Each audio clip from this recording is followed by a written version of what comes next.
Dr. Suma 0684523570.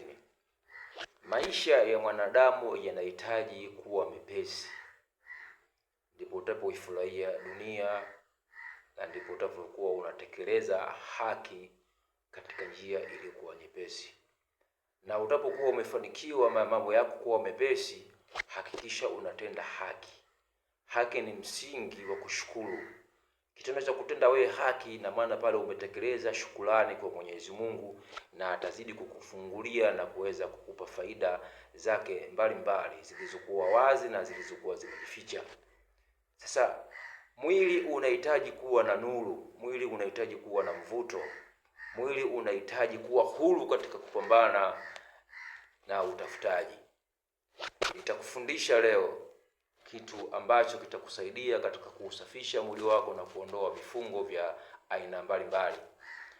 Maana baada ya kuondoka vifungo katika mwili wako, baada ya kuondoa vifungo katika mzunguko wa maisha yako, ndipo mafanikio yanapokuwa yanapatikana.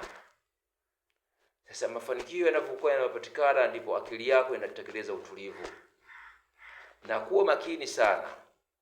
Kuwa katika mazingira mepesi ya upatikanaji pesa isikuingize kuwa na matumizi ya hanasa. Hapa utakuwa umejipoteza na utakuwa umeondoa nuru ya ushukuru. Yaani nuru ya kumshukuru Mwenyezi Mungu kwa neema aliyokujalia baada ya kuwa umeipambania. Shukrani inahitajika uweze kuwa na matendo yaliyokuwa mema, matendo yaliyokuwa bora, matendo yenye kufurahisha watu, sio yenye kuchukiza watu, matendo ambayo Mwenyezi Mungu anayaridhia. Sasa fungua mwili wako kwa dawa zifuatazo. Uzingatie hizi dawa nitazokuelekeza, zitakwenda kufungua mwili wako na zitakwenda kufungua nguvu yako iweze kukuvutia mali.